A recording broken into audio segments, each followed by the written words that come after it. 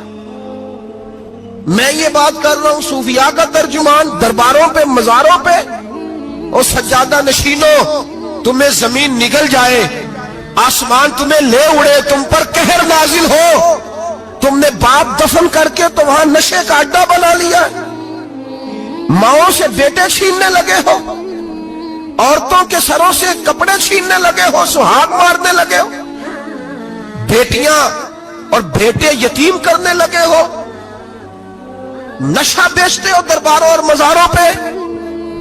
یہ تماشا لگ گیا. کیسے کروں یہ بات پر کرنی پڑ رہی ہے مجبوری ہے یہ مضمون مکمل نہیں ہو سکتا. بند کر دیں وہ دربار ہمیں نہیں چاہیے جن درباروں پہ نشہ بکتا ہے. میں ذمہ داری سے کہہ رہا ہوں بات ریکارڈ ہو رہی ہے. جوتے کی نوک پہ وہ سجادہ نشین جو امت کو ڈرگز دیتا ہے وہ سجادہ نشین کا ڈیرا نہیں وہ گند کا اڈا ہے. وہاں سے فیض نہیں مل رہا امت کی تباہی ہو رہی ہے. بتا دو پھیلا دو اس کو اعتراض کرنا کرو. میرے رسول پاک سید عالم صلی اللہ تعالی علیہ وسلم کا دین ضروری ہے. کسی پیر کی سجادگی ضروری بولیے سجادگی ضروری. بڑی ذمہ داری سے کہہ رہا ہوں اور نمائندگی کر رہا ہوں اپنی جماعت کی. نہ ہمارے بزرگوں نے کل اس کی حمایت کی تھی نہ آج کرتے ہیں نہ قیامت تک کریں گے. بند کر دیں وہ دربار اور مزار. بزرگ دنیا میں یہ کام کرنے آئے تھے اور ہماری سوچ اتنی گر گئی ہے اتنے ہم کمزور ہو گئے. کہتے ہیں جب اس کو چڑھ جاتی ہے تو پھر بڑی معرفت کی باتیں سناتا ہے. تجھے شرم نہیں آئی ہے لفظ کہتے ہوئے؟ اب نشئی تجھے معرفت سکھائے گا. اب تو شرابی سے بھنگی چرسی سے دین سیکھے گا. کہتے ہیں اس نے پی ہوئی تھی چڑھی ہوئی تھی میں بات کر دی تو میرا کام بن گیا. اتنی گندی اور میلی سوچ صاحب ایمان کی ہوتی ہے تو اب نشیوں سے جا کر دعائیں کرائے گا. سن میرے نبی پاک صلی اللہ علیہ وسلم نے فرمایا جو شراب پی لے نشہ کر لے اس کی تو 40 دن تک عبادت رب قبول نہیں فرماتا. تو کہتا چڑھی ہوئی تھی تو اس نے دعا کر دی. تجھے شرم ہی نہیں آئی بات کرتے؟ حیا ہی نہیں کیا تو نے جملہ بولتے؟ یہ کوئی تصوف اور طریقت ہے؟ جاؤ اٹھا کے لے جاؤ. ایسی کوئی تصوف اور طریقت ہمیں نہیں چاہیے. ہمیں وہ والی طریقت چاہیے جس میں خدا کے قرآن کی بات ہوتی ہے اور محمد مصطفیٰ کے فرمان کی بات ہوتی ہے صلی اللہ علیہ وسلم. تو بھائی یاد رکھو یہ کوئی طریقہ نہیں. ایک مزار ہے مجھے ایک صاحب کہنے لگے آ جائیں یہاں بھی فاتحہ پڑھیں. میں نے کہا یہاں کیا ہے؟ کہنے لگے تھے تو بابا جی نشہ وشا کرتے، پر اب سنا ہے لوگوں کی منتیں بڑی پوری ہوتی ہیں، مجھے جذبات بڑے کم آتے ہیں۔ میں نے اس آدمی کو گریبان سے پکڑ لیا، میں کہ ادھر ہٹ، وہ تو نشہ کرتا تھا اور تو جاتا تھا، تیری یہ کیسے طاقت ہوئی؟ تو نے مجھے مشورہ دے دیا، تو ہمیں کمزور سمجھتا ہے؟ ہم کمزور ایمان کے لوگ ہیں، اور میں یہاں تجھے کہوں گا نہیں نہیں میں یہاں نہیں جاتا، میں وہاں جاتا ہوں۔ بالکل کوئی لگی لفٹی بات نہیں، کھری بات۔ تصوف وہ، دربار وہ جہاں قرآن پڑھا جائے اور رسول اللہ کی حدیث سکھائی جائے، باقی کوئی مطلب نہیں کسی قسم کا۔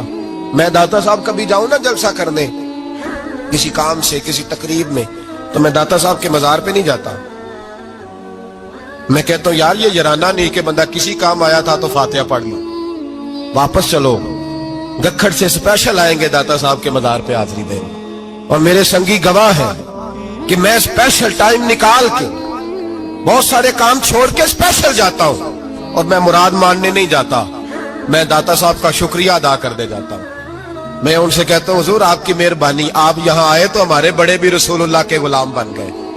میں تو سلام عقیدت پیش کرنے جاتا ہوں، ہم مزارات پر جانے کے قائل نہیں، بلکہ ہماری تو عقیدت کا درجہ ہی مکمل نہیں ہوتا جب تک ہم مزار پہ سلام نہ کریں۔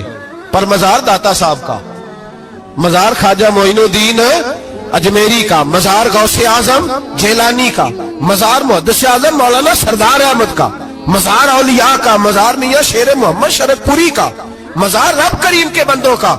بھنگیوں چرسیوں کے مزار نہیں ہوتے، اور نام ان مزارات کے قائل ہیں، بالکل قائل نہیں ہم۔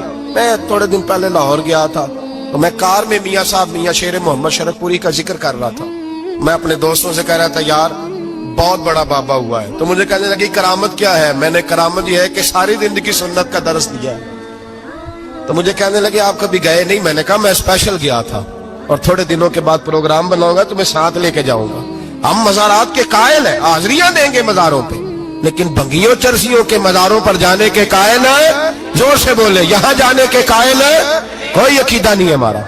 نشہ بکے گا مزاروں پہ، اب یہ تصوف ہوگا وہاں، یہ طریقت ہوگی، اور ملت پر رحم کھاؤ۔ خدا را اگر تمہارے قومی ادارے کہتے ہیں رپورٹ کرنے والے کہ 70 لاکھ پاکستانی نشہ کرتا ہے، تو کیا تمہیں یہ نہیں پتا کہ نشہ بیچتا کون ہے؟ کیا تمہیں یہ نہیں پتا کہ ڈرگز کا کاروبار کون کرتا ہے؟ اگر تمہیں یہ پتا ہے تو کیا یہ خبر نہیں تمہیں کہ ان رگوں پر یہ خون اتارتا کون ہے؟ میں اپنے بزرگوں سے معذرت کے ساتھ، نشے کا آغاز، ناراض تو نہیں ہو جائیں گے بزرگ، نوجوانوں کو میں لتاڑ لیتا ہوں لیکن بزرگوں کی عزت کرنا سنت ہے، تو میں بزرگوں سے معذرت کے ساتھ، یہ یوں سمجھ لیے خوگرے حمد سے تھوڑا سا گلا بھی سن لے۔ نشہ سگریٹ سے شروع ہوتا ہے، سگریٹ سے۔ میں تمباکو کو حرام نہیں کہتا، یہ فتویٰ نہیں دے رہا، تمباکو کا حکم وہی ہے جو مولی کا ہے، جو کچے پیاز اور لہسن کا ہے، کہ آپ جب کھا لیتے ہیں تو منہ سے بدبو آتی ہے، تو آپ مسجد میں آئے تو آنے سے پہلے مسواک کریں، منہ صاف کریں، پھر آپ آ جائیں، تو جائز ہے، مکروہ ہے لیکن حرام ہے۔ لیکن تمباکو سے آگے جب حالات بڑھتے ہیں، تجزیہ نگاروں نے لکھا ہے کہ ہمارے پنجاب کے کچھ علاقوں میں اب سگریٹ سے نکال کے نا، پہلے بھی بھرتے تھے لوگ اس میں بڑا کچھ، اب پتہ ہے کہ نیا نشہ ایجاد کیا ہے، اب اس کے اندر چرس بھی بھرتے ہیں، اور چھپکلی کو مار کے سکھا کے خشک کر کے اس کو پیس کے وہ ساتھ نشے کے ملاتے ہیں، اور اس کا حال یہ ہوتا ہے کہ آدمی کو زیادہ نشہ ہوتا ہے، اور کہتے ہیں وہ اتنا گند ہے کہ وہ آدمی کسی کو دانت بھی لگائے گا تو وہ بندہ بھی بیمار ہو جائے گا۔ کیا یہاں لوگ اسپرٹ نہیں پیتے آپ کے ملک میں؟